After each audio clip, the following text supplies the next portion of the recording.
Beralih ke Jakarta, semua sungai di Jakarta tercemar berat. Tidak hanya terpapar limbah, deterjen, dan fenol atau pembasmi kuman, sungai di Jakarta juga tercemar bakteri coli tinja. Jumlah bakteri coli juga sangat tinggi, mencapai triliunan bakteri dalam 100 ml air. Air adalah salah satu sumber kehidupan.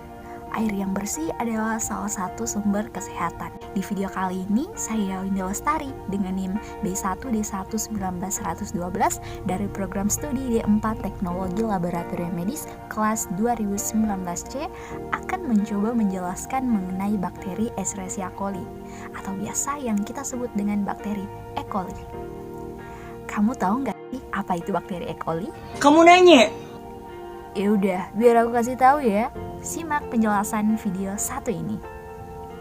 Escherichia coli atau E. coli adalah salah satu jenis bakteri yang secara normal hidup dalam saluran pencernaan, baik itu manusia maupun hewan yang sehat.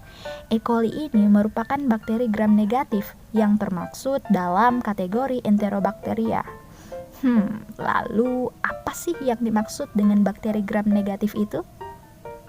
Bakteri gram negatif adalah bakteri yang memiliki dinding luar tipis dan dinding sel yang mampu menyerap warna merah.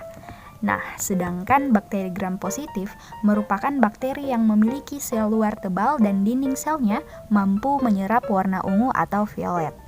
Jadi, kalau kita lihat dari mikroskop, bakteri gram negatif berwarna merah, sedangkan bakteri gram positif berwarna ungu. Bakteri ini berbentuk batang dengan ukuran panjang sel sekitar 2 mikrometer, berdiameter 0,5 mikrometer, dan hidup pada suhu 20-40 derajat Celcius. Dengan suhu optimumnya sekitar 37 derajat Celcius dan dapat hidup di pH optimum sekitar 7-7,5.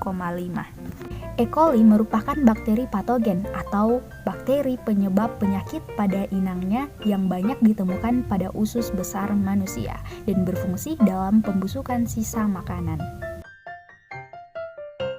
Nah, jadi itu ya teman-teman. Kalau bakteri ini hidup di dalam usus manusia, lalu bagaimana sih bakteri E. coli ini menyebabkan suatu penyakit? Simak lagi penjelasan video satu ini. Tahukah kamu, dari sekian banyak bakteri, salah satu yang sangat berbahaya adalah E. coli. E. coli atau Escherichia coli merupakan sekelompok bakteri yang ditemukan dalam usus dan kotoran tinja manusia. E. coli merupakan dominan penyebab penyakit diare atau muntaber hingga gangguan pencernaan. Jika diare berulang, maka nutrisi si anak akan terpakai untuk pemulihan, sehingga pertumbuhan anak tersebut akan terganggu atau yang sering disebut dengan stunting. Kasus diare pun sudah menjadi perhatian khusus di Indonesia. Kebiasaan BABS di sungai atau di tanah menjadi penyebab utama penyebaran bakteri E. coli yang ada di tinja hingga menyerang manusia. Lalu, bagaimana proses bakteri E. coli bisa masuk ke dalam tubuh manusia? Semua berawal dari air yang terkontaminasi E. coli yang kita konsumsi sehari-hari. Air yang diambil biasanya akan dimasak sebelum dikonsumsi. Jika air dimasak tidak sampai pada standar titik didih, maka bakteri E. coli akan tetap hidup, yang akhirnya tanpa kita sadari, kita meminum air yang mengandung bakteri E. coli. Bakteri E. coli juga dapat masuk ke dalam tubuh melalui kebiasaan tidak mencuci tangan pakai sabun setelah dari toilet.